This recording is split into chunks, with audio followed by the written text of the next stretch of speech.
शुक्लांबरधरं विष्णुं शशिवर्णं चतुर्भुजं प्रसन्नवदनं ध्याये सर्वविघ्नोपशान्तये अगजाननपद्मार्कनं गजाननमहर्निशम् अनेकदन्तं भक्तानां एकदन्तमुपास्महे।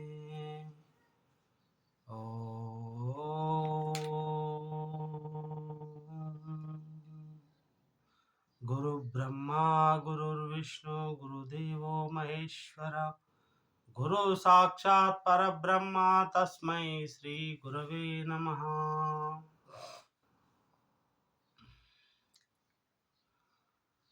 ओम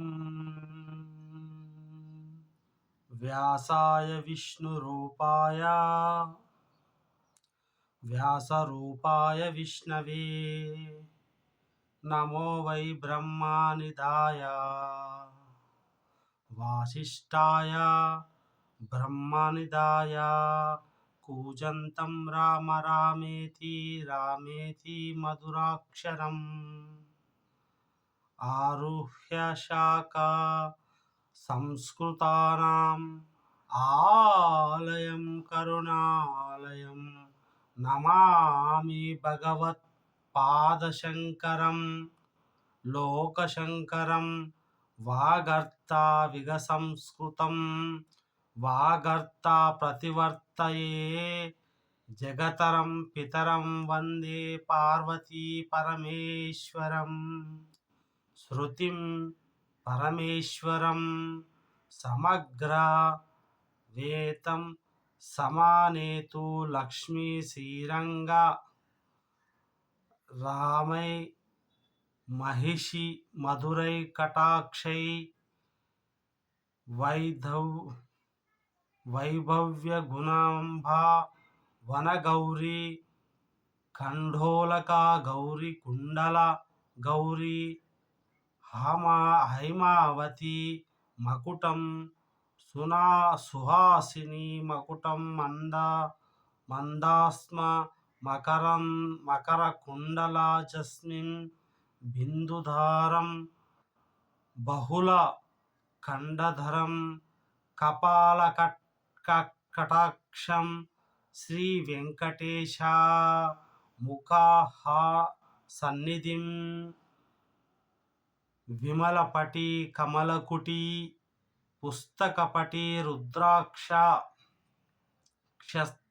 शस्त्रहस्ताकुटी कामाक्षी वरलक्ष्मी कलित विपंची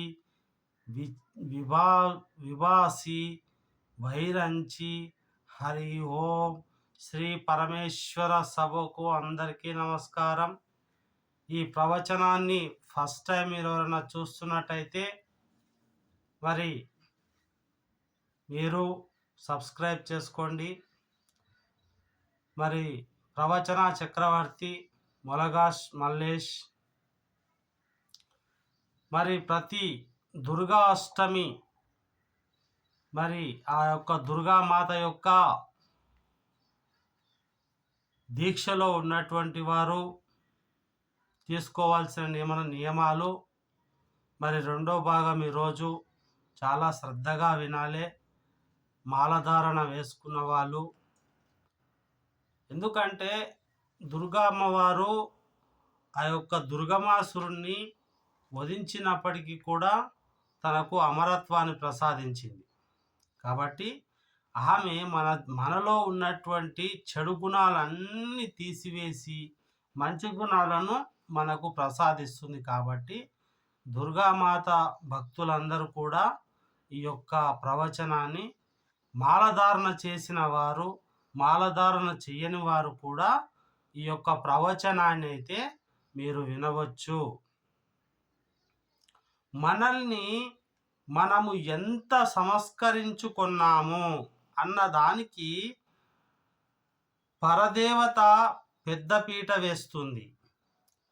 ఎన్ని చేసినా ఎన్ని చదివినా నేను నాది అని ఉంటుంది।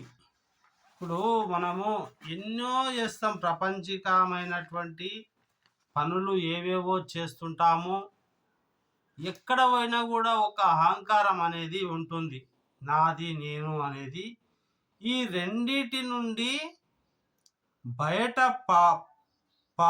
పడేనప్పుడు పరదేవత యొక్క పాదముల సన్నిధి మనము ఆమె సన్నిధి యందు ఆ దుర్గామాత యొక్క సన్నిధిలో మనం మాలధారణ వేసుకొని ఉంటే మనను కాపాడుతుంది. ఆమె పాదపద్మముల యందు పట్టుకుంటే ఆమె ఏమి చేస్తుందంటే మహాకాళి స్వరూపంగా మొదట మన లోపల ఉన్నటువంటి దుర్గుణాలను మొత్తం తీసేస్తుంది.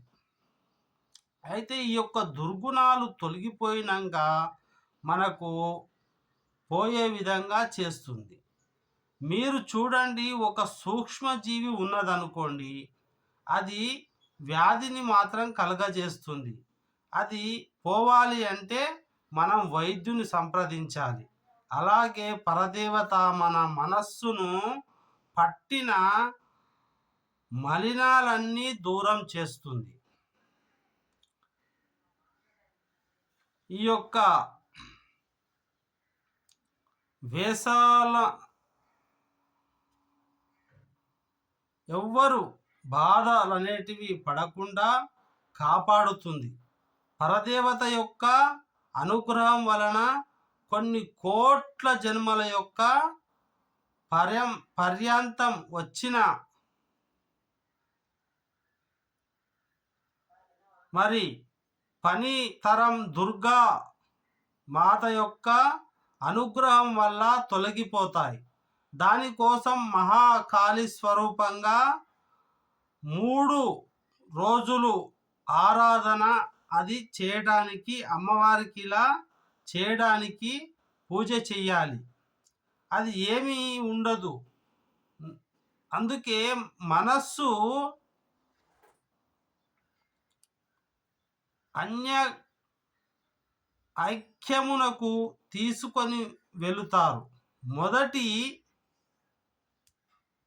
పెట్టుబడి శరీరం. అమ్మవారిని ఈ శరీరం ఇచ్చినది, దీనిని పెట్టుబడి పెడుదాం. ఇప్పుడు విజయ పడవలో కనకదుర్గ అమ్మవారి క్షేత్రమునకు గిరి ప్రదక్షిణ పౌర్ణమి నాడు ఏర్పాటు చేసినారు. ఒక పౌర్ణమి నాడు అమ్మవారికి ప్రదక్షిణం చేస్తాను. తాను అనుకున్న శక్తి అంతా ఉపయోగించి నేను ఈ యొక్క ప్రదక్షిణ పౌర్ణమి నాడు అమ్మవారికి ప్రదక్షిణం చేసినాను. శ్రీ మాత్రే నమ అనేటటువంటి మంత్రం ఒకటి ఉంటుంది. శ్రీ మాత్రే నమ అనే మంత్రాన్ని జపిస్తూ ఆ గిరి చుట్టూ మనం ఇలా తిరిగితే మన యొక్క మనసు అనేది తృప్తి పడుతుంది. ఇది తప్ప ఇంకో మాట మాట్లాడను. అప్పుడు మన మనసులో ఉన్నటువంటి కోరికలు, దుఃఖాలు అన్నీ పోతాయి. ఓం శ్రీ మాత్రే నమః అంతే. గిరి ప్రదక్షిణ మనము ఆ యొక్క విజయవాడ కనకదుర్గ లేదా మన ఊళ్ళో పెట్టుకున్నటువంటి నవరాత్రుల కోసం పెట్టుకున్నటువంటి కనకదుర్గ ఆ యొక్క మూర్తి చుట్టూ మనం తిరుగుతూ ఉంటే కుడివైపు నుంచి తిరగాలి ఎప్పుడైనా సరే. అది చాలా శుభప్రదము. ఈ వల్ల నా శరీరం చడలిపోయినా సరే, అంటే మన శరీరం బాగా అలసిపోయి నొప్పులతో అయిపోయినా సరే, బడలిపోయినా సరే, గిరి ప్రదక్షిణం చేసి ఒక పౌర్ణమి నాడు సార్థక్యం చేసుకుంటానని అమ్మవారి చుట్టూ తిరిగిన నాడు ప్రదక్షిణం అని ఎందుకు అంటారంటే, ప్రదక్షిణం అంటే గుడి. నేను ఏదైనా పూజని కానీ పరమ పవిత్రముగా విషయాన్ని ప్రక్కన పెట్టవలసి వస్తే మరి ఏం చేయాలంటే ఆ యొక్క అమ్మవారి యొక్క అనుగ్రహం కోసము శ్రీ మాత్రే నమః అంటూ మనము అమ్మవారి ఎదుట కూర్చొని మాలధారణ వేసినటువంటి భక్తులందరూ కూడా ఇలాంటి మంచి కాషాయ వస్త్రాలు ధరించాలి. ధరించి మంచి బ్రహ్మచర్య దీక్షలో ఉంటూ చేస్తే మనకు మోక్షప్రదమైతే లభిస్తుంది. మనం మంచివి ఏదైనా అమ్మవారికి సమర్పించుకోవలసి వస్తే కుడివైపు ఉంచుకుంటారు. కుడివైపు ఎందుకు ఉంచుతారు అంటే పూజనీయమైనది, గౌరవనీయమైనది, నన్ను అనుగ్రహించబడినది అని చెప్పవలసి వస్తే కుడివైపు ఉంచుతారు. మహాభారత విరాట పర్వంలో అర్జునుడు యుద్ధమునకు వెళుతూ ఉత్తర కుమారునితో ఇలా చెప్తాడు: భీష్మ ద్రోణాది మహావీరులున్నారు, వారందరూ కూడా నాకు గురువులంతా నాకు. వాళ్ళు అందుకని వాళ్ళు ఎప్పుడు వాళ్ళ రథములను ఎడమవైపు ఉండే విధంగా ఉండేటట్టు రథము నడపవద్దు. వారు నాకు గురు స్థవీయులు, వారి గౌరవం తగ్గకూడదు అంటాడు. అంటే ఇక్కడ ఏం లేదండి, మనము ఎప్పుడైనా సరే ఈ యొక్క సమస్త మన పాలపుంత గెలాక్సీ ఏదైతే ఉందో, మన భూమి తీసుకుందాం, మన సౌరమండల వ్యవస్థ తీసుకుందాం, చూడండి మన నవగ్రహాలు సూర్యుని చుట్టూ కుడివైపు చుట్టూనే తిరుగుతాయి. ఇలా ఇప్పుడు సూర్యుడు ఇక్కడ తూర్పున ఉదయించిండు అనుకోండి, ఇలా వచ్చి పరమటంతో అస్తమిస్తాడు. ఇలా కుడి మన యొక్క కుడి భుజం ఉంది కదా, ఇది ఎడమ భుజం, ఇది కుడి భుజం, ఇట్లా కుడి భుజం మీదనే తిరుగుతుంది మన సృష్టి. కాబట్టి ఆ విధంగా గౌరవప్రదంగా ఉంటుంది. వారు నాకు గురు స్థవీయులు, వారి గౌరవం తగ్గకూడదు అంటాడు. ప్రదక్షిణం అంటే ఎప్పుడు కుడివైపునకు ఉంచుకుంటే ప్రదక్షిణం అంటారు. ఈ విశ్వం మన భూమి కుడివైపునకు తిరుగుతాయి. మీరు బాగా గమనించుండి. మరి ఇప్పుడు తూర్పున ఉదయించిన సూర్యుడు ఇటువైపు నుంచి తిరుగుతాడు. ఇక్కడ ఉత్తరం దక్షిణం వైపు నుంచి తిరిగి దక్షిణం వైపు అస్తమిస్తాడు. ఉత్తరం వైపు మాత్రం తిరగడు. ఎందుకు చేస్తారంటే, నేను మీకు ప్రదక్షిణం చేస్తున్నాను అంటే దాని అర్థం ఏమిటి అంటే, మీ వల్ల నేను ఉద్ధరింపబడాలి. దాని అర్థం ఏముంటుంది? భగవంతుని చుట్టూ తిరగడం అంటే మనం ఉద్ధరింపబడాలి, మన మనసు మంచిగా కావాలి, మన మనసులో ఉన్నటువంటి చెడు కోరికలు ఏవైనా ఉంటే పోవాలి. నన్ను ఉద్ధరించదగిన శక్తి మాకు ఉంది కాబట్టి నీ చుట్టూ గుండ్రంగా తిరుగుతున్నాను. తిరుగుతున్నప్పుడు నా భావజాలమంతా నీ యందు ఉంచుతున్నాను. తెలియక మార్గము నమస్కారం చేస్తూ నామము చెబుతూ అమ్మవారు అంతటా పరదేవత దర్శించుకుంటూ మరి ఆ కొండ చుట్టూ తిరుగుతూ ఇవన్నీ చేస్తూ వెళ్ళగా మంచి పుస్తకాలు చదవటం, ఆ తరువాత ఇవన్నీ చేస్తూ వెళ్ళగా ఆ తల్లి మహాకాళి స్వరూపము దుర్గుణములను తీసివేయటం మొదలు పెడుతుంది. ఇప్పుడు నేను ఇక్కడ ఒక ప్రవచనం చెప్తున్నా. ఆ ప్రవచనాన్ని మీరు వింటూ ఉంటే మీ లోపల ఉన్నటువంటి చెడు గుణాలు ఏవైతే ఉంటాయో అవి పోతాయి ఆ అమ్మవారి అనుగ్రహం వల్ల. అంతటి మహాశక్తివంతురాలు దుర్గామాత గారు ఒక్కో దుర్గుణం వదిలిపెట్టేస్తే ఇప్పుడు దుర్గుణములు పోయినంత మాత్రం చేత సార్థక్యం ఎలా కలుగుతుంది? దుర్గుణములు కలుగాలి, ఇవి పోయిన ప్రస్తావనలో నుంచి గుణములు రావాలి. ఈ మంచి గుణములు రావడం అది అదే పరదేవత ఎవరో క్రొత్తగా తీసుకొని పెట్టడం ఉండదు. 3 రోజులు దుర్గా మాత యొక్క చుట్టూ తిరగాలి. ఇంకో 3 రోజులు ఇంకో దగ్గరికి వెళ్ళాలి. అంటే ఆ దుర్గామాత మహాకాళి స్వరూపం. ఆ మహాకాళి స్వరూపము దుర్గుణములను తీసివేస్తే ఆ దుర్గాయే మహాలక్ష్మి. ఆ స్వరూపము అయ్యి సద్గుణములను నింపుతుంది. అందుకని మనం తర్వాత 3 రోజులు ఆరాధన, ఎందుకంటే ఆ 3 రోజులు సత్యము అని చెప్పవలసి వస్తే 3 మార్లు చెబుతారు. నేను రామాయణంలో నేను రాముడికిచ్చి సీతను వివాహం చేస్తాను, ఊర్మిళను లక్ష్మణ స్వామికి ఇచ్చి చేస్తాను అని చెప్పవలసి వస్తే జనక మహారాజు గారు 3 సార్లు ఇట్లు అంటాడు, నేను ఇస్తున్నాను ఇస్తున్నాను ఇస్తున్నాను. ఇలా అంటూనే అంటే సంశయం, ఇందులో అనుమానం లేదు. ఇప్పుడు ఏదైనా సరే మనకు కొంచెం అనుమానం వచ్చుతుంది కొంతమందికి, ఇస్తావా ఇయ్యవా, ఇస్తావా. రాముడు ఒక ఉదాహరణ. రాముడు సీతామాతను పెళ్లి చేసుకునేటప్పుడు జనక మహారాజు ఈ భూలోకంలో ఉన్నటువంటి మహారాజులలో నీకు తప్ప ఎవరికి నీకు పెళ్లి ఇస్తాను, నా సీతను నీకు ఇస్తాను ఇస్తాను ఇస్తాను ఇస్తాను అని 3 సార్లు చెప్పిండు. అంటే దాని అర్థం తప్పకుండా నీకు ఇస్తాను అని.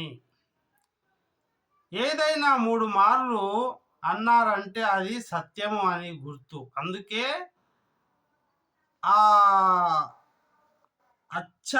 ఆచమనం చేస్తే 3 సార్లు, మంగళసూత్రం కడితే 3 ముళ్ళు. మనం మంగళసూత్రం ఎప్పుడని చూడండి, కళ్యాణ మండపంలోకి వెళ్తే 3 ముళ్ళు వేస్తాం. పెద్దవాళ్ళు ఏం చేస్తారు, అక్షితలు వేస్తారు. అక్షితలు అనాలి, వాటిని అచ్చంతలు కాదండి, అక్షితలు అనాలి.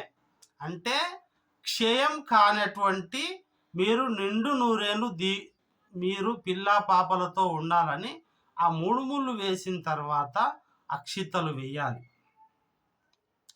శాంతి శాంతి అని 3 సార్లు మనం చెప్పాలి. 3 మార్లు మంగళ సూత్రం కడితే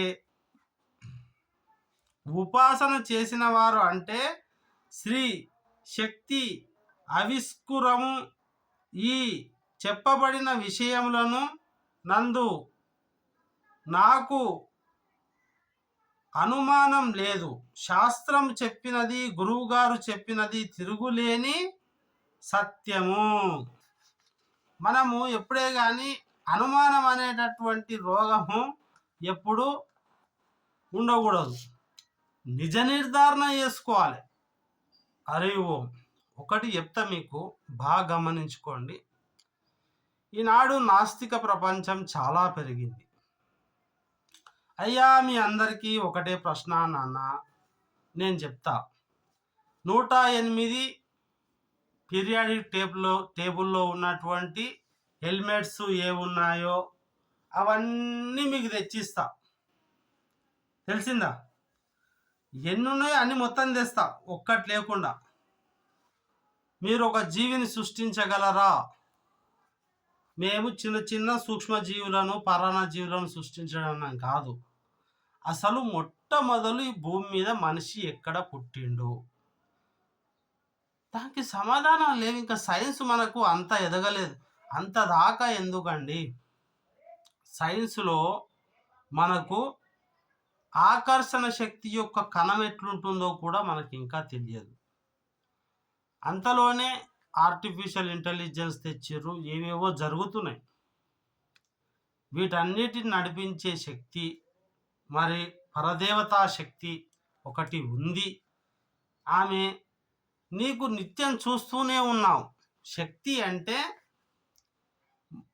మనం చేసే ప్రతి పనిలోన ప్రతి కదలికనే శక్తి. ఆమెనే భగవంతుడు. దీంట్లో సందేహం లేదు మీకు. నిజ నిర్ధారణ అంటే అంతే. నీకు కనిపిస్తున్నా కూడా దాన్ని అర్థం చేసుకోలేని స్థితిలో ఉన్నారు. అంతే తప్ప దేవుడు లేడు అని కాదు. ఇప్పుడు ఇప్పుడు నా చేతి కదుపుతున్నా, ఈ కదిపే శక్తి ఏది? భగవంతుడే. శక్తి స్వరూపం గురించి చెప్తున్నా. ఇది తిరుగులేని నిత్యము నమరం కలిగి ఉండటం శ్రద్ధ. అందుకని 3 రోజులు ఉపాసన 3 రోజులు ఉపాసన చేస్తే పోయిన దుర్గుణములు అన్నీ కూడా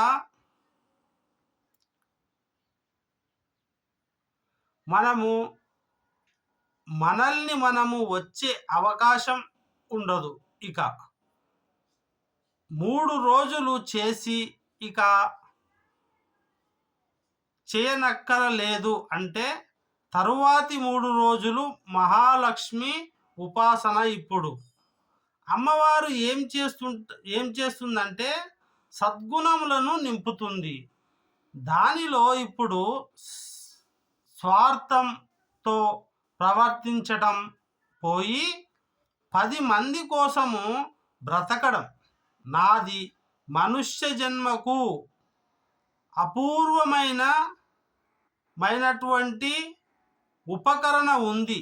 మిగిలిన ఎవరికి లేని ఉపకరణం నా దగ్గర ఉంది. అమ్మవారు నాకు పుట్టుకతో ఇచ్చినటువంటి అది 84 లక్షల జీవరాశులకి అంత పెద్ద ఉపకరణ లేదు. ఏ ఉపకరణ ఇచ్చిందంటే మనకు మాట్లాడే శక్తినిచ్చింది అమ్మవారు. మంచి మేధస్సునిచ్చింది. దాన్ని ఎప్పుడు దురుపయోగం చేసుకోవద్దు. ఇది చాలా ప్రమాదకరమైనది. దురుపయోగం చేసుకోవద్దు. మనకిచ్చిన అధికారాలను సదుపయోగం కోసము, మంచి కోసము ఉపయోగించినంత కాలము అది నిన్ను చాలా ఉన్నత స్థితిలోకి తీసుకుపోతుంది. ఓర్పు ఎంత ఎక్కువగా ఉంటే నిన్ను అంత గొప్పవానిగా చేస్తుంది. చూడండి, మధ్య మధ్యలో ప్రసంగంలో, ప్రవచనంలో చాలా మీకు మంచి విషయాలు తెలుస్తుంటాయి. శ్రద్ధగా ఒక్కొక్కటి అమృతం బిందువుల్లా వచ్చే పదాలను మీరు మైండ్లో పెట్టుకోవాలి. మిగిలిన ఎవ్వరికీ లేని ఉపకరణ నా దగ్గర ఉంది. అమ్మవారు నాకు పుట్టుకతో ఇచ్చింది. అది 84 లక్షల జీవులకు అంత పెద్ద ఉపకరణ. పరదేవత మనుష్యులకు మాత్రమే ఇచ్చినది. ఆ ఉపకరణమే స్వరపేటిక. ఈ యొక్క స్వరపేటిక మాట్లాడగల శక్తి మనుషులకే ఉంది తప్ప ఏ ఇతర ప్రాణికి లేదు. కేవలం మాట చేత మనిషి తరించిపోతాడు. భగవన్నామం చేయటం అలవాటు అయిపోతుంది అనుకోండి. అది ఒక్కటి చాలు, మనిషిని తరింపజేస్తుంది. నోరు విప్పితే భగవన్నామం అలవాటు అయిపోయినటువంటి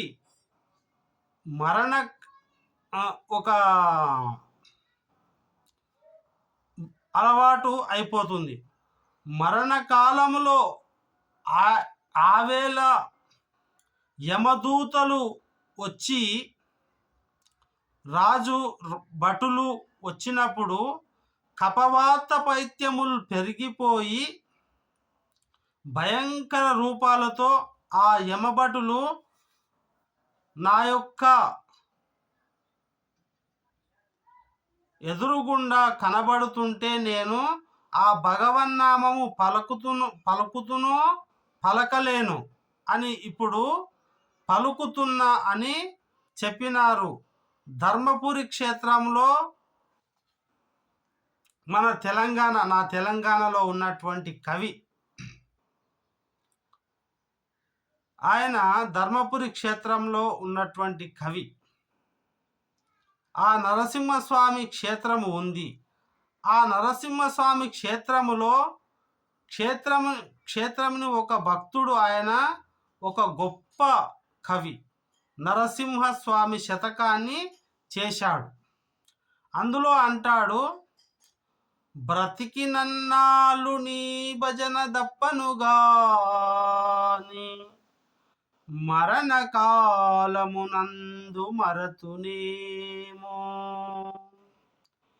యావేలయమదూతలాగ్రహంబుగ వచ్చి ప్రాణముల్ పెకలించి పట్టినప్పుడు కపవాత పైత్యముల్ గప్పగా భ్రమచేత కంపముద్వమునుంది కష్టపడుచు నారాయణ అంటూ నా జివ్వతో నిన్ను పిలుతును, శ్రమ చేత పిలువలేను. నాటికిప్పుడు చేసేదనయ్య నీ నామస్మరణ, చేతుకొని చెవి వినవయ్య భూషణ వికాస శ్రీ ధర్మపుర నివాస.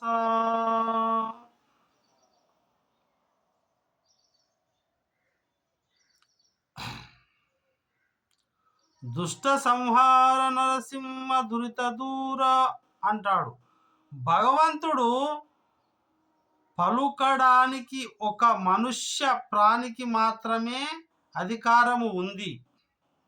వాక్కును వేదము అగ్నిహోత్రముగా చెప్పబడుతుంది. అగ్నిహోత్రము ఏ విధంగా కాల్చివేస్తుందో అజ్ఞానమును, అవివేకమును, అవిద్యను కాల్చివేస్తుంది. పెద్దల గారికి వేరినప్పుడు రెండు మంచి మాటలు వినాల. నోటితో చెప్పింది చెవులతో వింటారు.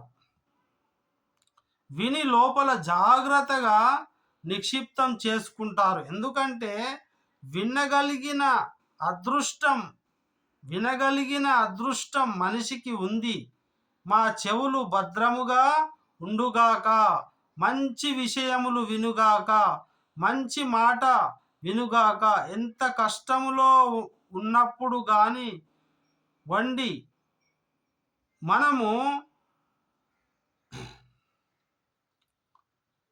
మనము ఈ యొక్క అక్కర్లేదు, మంచి మాట మంచి పాట మాట్లాడితే శాంతిని పొందుతాడు. చూడండి, ఏ దేశంలోనైనా ఎక్కడైనా శాంతి భద్రతలను మించినటువంటి ఫస్ట్ ప్రాధాన్యత మనము శాంతి భద్రతకి ఇవ్వాలి.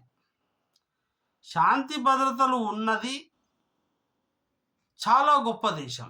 మనం విశ్వగురువు ఎందుకైనా ఇండియా ఇప్పుడంటే శాంతిలో మొదటి స్థానం మన భారతదేశం, మన భరతఖండం. భరతఖండే భరతవర్షే అంటారు. ఎందుకు? మేరోర్ దక్షిణ దిగ్భాగే, హిమాలయ పర్వతాల నుంచి మన శ్రీలంక వరకు ఉన్నటువంటి మధ్య భాగం అంతా కూడా మొత్తము మన భారతదేశమే. ఇది పుణ్యభూమి, శాంతికి ఆనవాలు. ఇక్కడ స్వేచ్ఛ, స్వతంత్రాలు, శాంతి భద్రతలు ఉన్న దేశం.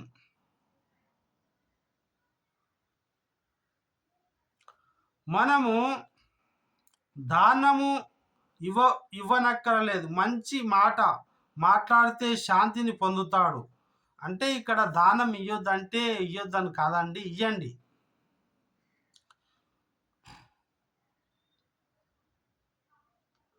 ఓసారి కొంతమంది ఏమవుతుందో వాళ్ళకు ఏం రోగం లేస్తుందో ఏం కథో నాకు అర్థం కాదు. నాకు వద్దురాబాయి, జన్మ వద్దు, ఏదొద్దు, ఈ సంసారం వద్దు, ఈ కథ వద్దు, నేను పోతా, నేను ఇదైపోతా అదైపోతా అది అంటారు. నేను భగవంతుని తానికి వెళ్ళిపోతా అది అంటారు. అట్లా ఎప్పుడు చేయకూడదు. సీతమ్మ ఓసారి తన జడ తీసుకొని ఇట్లా మెడకేసుకొని ఇట్లా అంటే కొన్ని మంచి మాటలు చెప్తే చాలు, ఆమె ఆ మాటలతో మారిపోయి బ్రతికింది. ఎందుకంటే మనుష్య జన్మ అది. సీతమ్మ శోకము తొలగించాను. ఇప్పుడు సీతమ్మకి మరణించవలసిన ఆలోచన లేదు. కేవలం ఆమె కోసం నీవు శోకిస్తున్నావు, నీ కోసం ఆమె శోకిస్తున్నావు. అంటే నేను నా మాటల చేత ఆమెకి శాంతిని కల్పించాను. ఇక్కడ సీతమ్మ అంటే ప్రతి ఇంటి రామాయణంలో అర్థం చేసుకోవాలని మీకు మనవి చేస్తున్నాను. నా మాటల చేత ఆమెకి శాంతిని కల్పించాను అన్నది వాక్కు శాంతికి కారణం, అజ్ఞానము పోగొట్టడానికి కారణం. అటువంటి వాక్కులకు ప్రధానమైనది దుర్వినియోగము చేస్తే ఇచ్చిన పరదేవత గమనించలేదా? గమనిస్తుంది, మళ్ళీ వెనక్కి తీసుకుంటుంది, అయిపోయింది. ఇక నోరు ఇచ్చింది కదా, స్వరపేటిక ఇచ్చింది కదా అని వదరి మాట్లాడటం అలవాటు అయిపోయింది అనుకోండి. ఇచ్చిన తల్లికి తెలియదా? మనలోక జన్మలో స్వరపేటిక ఉన్న జన్మ ఇస్తే అవకాశం ఉందా? కాబట్టి ఆమెకు కథ ఎలా నడిపించాలి, ఈ కదలికలు ఆమెవి. కాబట్టి తల్లివి నీవు ఇచ్చిన స్వరపేటిక మరి ఈ జన్మాంతముల యందు ఉండాలి. నాకు మనుష్య జన్మ కావాలి, నేను సాధన చెయ్యాలి, నీ నామము పలకాలి అన్న ఉత్సాహముతో మారుతుంది. దుర్గుణములు పాటు దాన్ని విషయములతో జరుగుతుంది.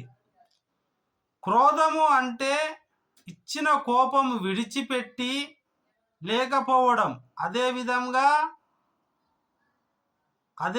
అదే పనిగా అవతలి వాణ్ణి పగబట్టి పాడు చెయ్యాలని ఆలోచన చేయటం, అలా పగబట్టి పనిచేయడం చాలా ప్రమాదకరమైన లక్షణం. ఏదైనా ఒక దోషం ఉందనుకోండి, ఓపికతో ఉపేక్షించవలసినది అయితే ఉపేక్షించాలి. అది ప్రమాదకరమైనది అయినది అనుకోండి, దూరముగా ఉండాలి. దూరముగా ఎట్లా ఉండాలో మీరు ఆలోచించాలి. పగను పెంచుకొని పాడు చేసే లక్షణం ఉండకూడదు.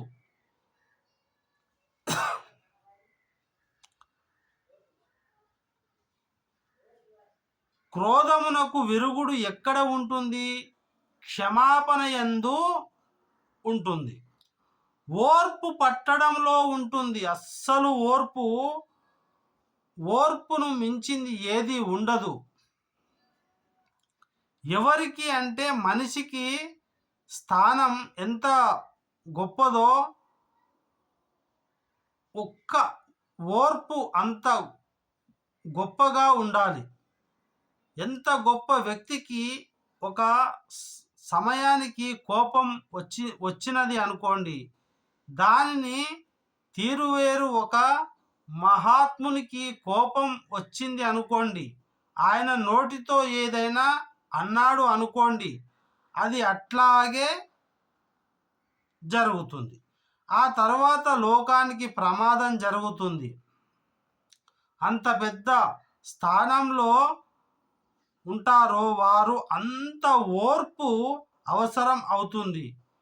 మహాభారతం ఉద్యోగ పర్వంలో విదురుడు ధృతరాష్ట్రుడితో మాట్లాడుతూ ఒక మాట అంటాడు, ఓర్పు పట్టడం చేతగాని తనం కాదు, అవతలి వారు దోషం చేస్తున్నాం మన్నించి నిలబడి బ్రతకడం పెద్దరికం. అటువంటి ఓర్పు మనిషికి అపూర్వమైన ఆదరణం. శ్రీరామాయణం బాలకాండలో కుశపుడు అన్న కుమార్తెతో మాట్లాడుతూ ఉంటాడు. క్షమాదానం, క్షమాయజ్ఞం, క్షమా సత్యం, బూదిక క్షమా, యశస్క్షయ, ధర్మం క్షమా, అవిష్టం జగత్ అంటారు. దుర్గామాత ఓర్పును మించిన యజ్ఞము లేదు, ఓర్పును మించిన ధర్మం లేదు, ఓర్పును మించిన దానం లేదు. ఓర్పు పట్టడంలో ధర్మము నిలబడి ఉన్నది. అందరికీ కోపం వచ్చి శాంతిని విడిచిపెడితే లోకంలో శాంతి ఎక్కడ ఉంటుంది? ఓర్పు పట్టడంలో, మాట తడబడకుండా ఉండటంలో, పెద్దరికంగా వ్యవహరించడంలో కోపము ఉంటుంది. ఓర్పుకు మారుపేరు భూమి. తెల్లవారు లేస్తే మనందరికీ అందరం భూమి నిలబడాలి అంటే భూమి ఓర్పుకు ఒక నిదర్శనంగా మనము చెప్పుకోవాలి. మరి మనిషి ఎంత గొప్పవాడు అంటే చాలా గొప్పవాడు. ఇంత గొప్పవాడు అయినప్పుడు అతడు చేసేటటువంటి దోషం ఏమిటయ్యా అంటే ఓర్పును పట్టకపోవడం. నువ్వెంత గొప్ప ఓర్పును పడితే జీవితంలో అంత గొప్ప ఉన్నత స్థానానికి నిన్న పరదేవత తీసుకువెళ్తుంది. లేదు ఆ ఓర్పు పట్టడం నాకు రాలేదు అనుకోండి, ఇంకేముందండి, జై గోవింద వెంకటరమణ అన్నట్టే తిరుపతి గుండి. ఎప్పుడైనా సరే శ్రీ నమో వెంకటేశాయ అని మనము వ్యాసుని, వెంకటేశ్వరుని, మరి సరస్వతి మాతను విద్య కోసం మనం తలుచుకుంటాము. శాంతి మనకు మొట్టమొదలు కావాల్సింది ఈ ప్రపంచానికి. తర్వాత భద్రత అంటే ఏంది? గవర్నమెంట్, పోలీస్ వ్యవస్థ కానీ, సిబిఐ కానీ, ఎమ్మెల్యేలు కానీ, రాష్ట్రపతి కానీ, లాస్ట్కు ప్రధానమంత్రి, ప్రీమియర్ ఎవరైనా సరే వీళ్ళంతా దేనికోసం పనిచేస్తారయ్యా? ఆ గౌరవనీయులందరికీ నమస్కరిస్తున్నా. వాళ్ళు పనిచేసేది మన లోపల ఉన్నటువంటి ఓర్పు, ఒక్క ఓర్పు లేకపోవడం వల్ల వీళ్ళంతా పనిచేయవలసి వచ్చింది. మనకే ఆ ఓర్పు ఉంటే వాళ్ళంతా అవసరం లేదు మనకు. శాంతి భద్రతలు అవంతలు అవే ఉంటాయి. శాంతిని స్థాపించడం కష్టం, ఓర్పును పట్టడం చాలా కష్టం. ఇంత పెద్ద వ్యవస్థ, ఒక రాజ్యాంగం రచించవలసి వచ్చింది. ఇంత పెద్ద పోలీస్ వ్యవస్థ, ఇంత పెద్ద రాజకీయం, వీళ్ళందరూ పోరాటం చేసే దేనికోసం? శాంతి భద్రతల కోసం. ప్రతి మనిషి 4 పూటల అన్నం తినడం కోసం. మరి ఆ పరదేవత యొక్క అనుగ్రహం మీ అందరికి కలగాలి. దుర్గామాత దీక్షలో ఉన్నారు.